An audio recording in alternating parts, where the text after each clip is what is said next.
Assalamualaikum warahmatullahi wabarakatuh. Alhamdulillah, apa kabar anak-anak semua yang dirahmati Allah? Semoga kita senantiasa selalu berada dalam kesehatan dan kebaikan dari Allah Subhanahu wa taala. Bagaimana? Kita lanjutkan pelajaran kali ini masih di pelajaran sains di kelas 5, masih bersama dengan Pak Lukman. Baik anak-anak sekalian yang dirahmati Allah, mari kita mulakan dulu dengan membaca basmalah bersama-sama. Bismillahirrahmanirrahim. Materi kali ini adalah materi yang ke-6, melanjutkan dari pelajaran kita sebelumnya, yaitu tentang cara berkembang biak pada tumbuhan. Kalau minggu lalu kita sudah membahas tentang cara berkembang biak tumbuhan secara generatif, kali ini kita akan mempelajari cara berkembang biak tumbuhan dengan cara vegetatif. Nah, apakah sudah disiapkan alat tulis dan buku catatannya? Oke, kalau sudah, baik kita lanjutkan dan kita simak bersama-sama. Anak sekalian, dalam materi yang lalu telah kita pelajari bagaimana tumbuhan dapat berkembang biak secara generatif, di mana tumbuhan baru akan muncul lewat bijinya, di mana suatu biji tumbuhan, kemudian dia berada pada tempat yang cocok, maka dia akan tumbuh dan menjadi tumbuhan yang baru. Dan banyak sekali tumbuhan yang memiliki biji yang kemudian dia bisa berkembang biak dengan bijinya. Namun, tidak semua tumbuhan ternyata memiliki biji. Lalu pertanyaannya adalah, bagaimana dengan tumbuhan yang tidak punya biji? Bagaimana cara mereka untuk berkembang biak? Bagaimana cara mereka untuk mendapatkan tumbuhan yang baru? Nah, anak-anak sekalian yang dirahmati Allah, sebagaimana tumbuhan adalah ciptaan Allah Subhanahu wa taala, maka Allah Subhanahu wa taala yang Maha Adil, maka ada tumbuhan yang dapat berkembang biak dengan biji. Namun, bila tumbuhan tersebut tidak memiliki biji, maka dia akan melalui proses perkembangbiakan tidak dengan bijinya, atau tidak melewati proses penyerbukan pada bunganya.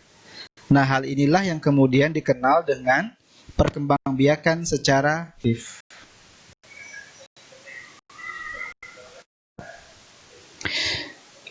Perkembangbiakan secara vegetatif pada tumbuhan dibagi menjadi dua, yaitu pertama disebut vegetatif alami, kemudian yang kedua disebut dengan vegetatif buatan.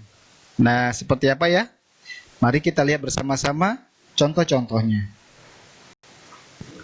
Anak sekalian, perkembangbiakan tumbuhan secara vegetatif alami ada beberapa yang bisa kita kenal, antara lain yang pertama ada dengan akar tinggal. Akar tinggal adalah batang yang tumbuh menjalar dalam tanah yang biasa disebut dengan rimpang atau akar tongkat.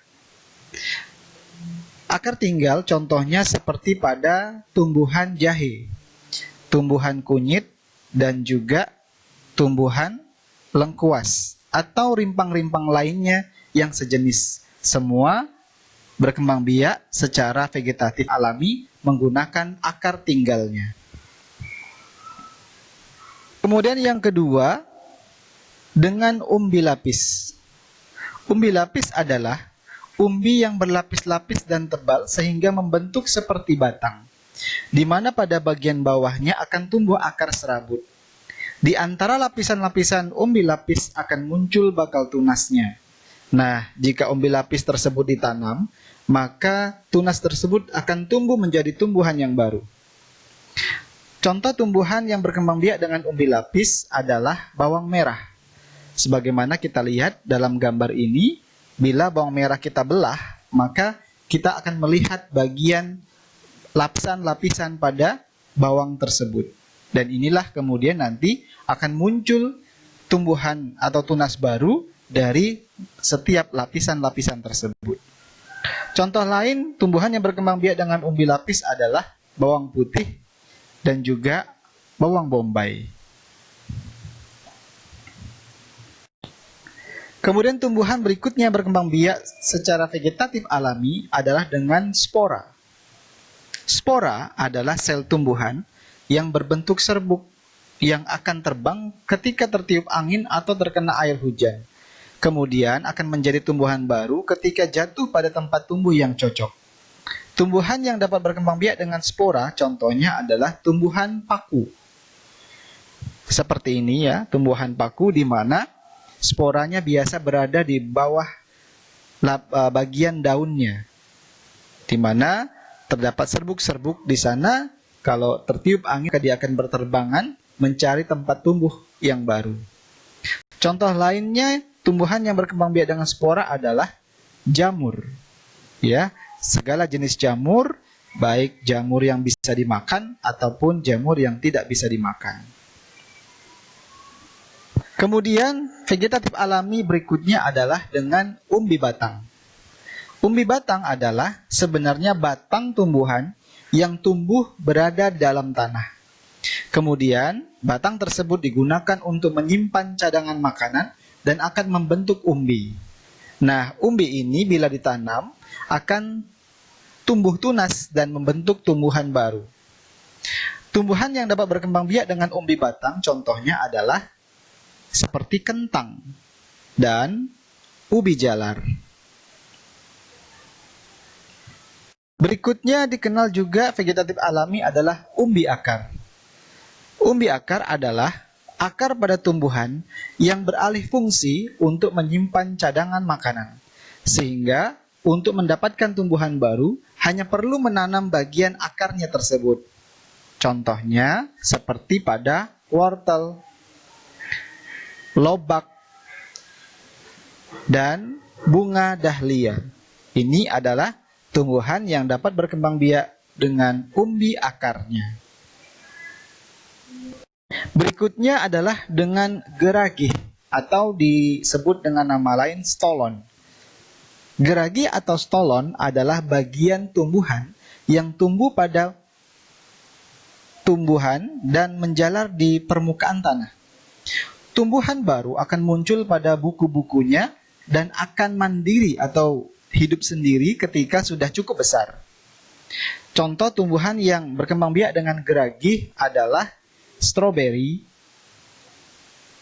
dan rumput teki. Berikutnya adalah dengan tunas. Tunas atau disebut juga dengan anakan adalah bagian tumbuhan yang baru muncul dengan kuncup yang berada di atas permukaan tanah.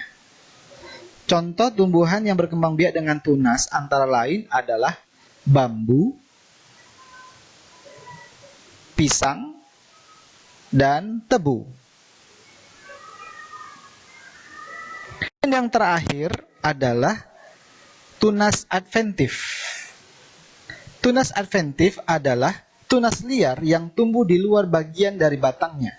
Biasanya ia tumbuh di tepi daunnya. Contoh tumbuhan yang berkembang biak dengan tunas adventif adalah cocor bebek. Sebagaimana kita lihat, pada daunnya akan terdapat tunas-tunas baru tumbuhan seperti ini. Kemudian lama-kelamaan tunas tersebut akan besar dan tumbuh akar di bawahnya. Nah, ketika daunnya tanggal, maka tunas tersebut akan tumbuh pada tempat yang baru dan membentuk tumbuhan yang baru.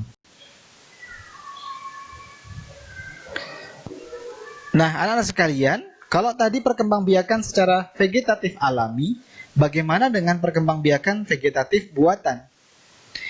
Vegetatif buatan adalah cara berkembang biak yang dilakukan dengan sengaja oleh manusia. Hal ini dilakukan untuk mendapatkan tumbuhan baru yang sifatnya sama persis dengan induknya.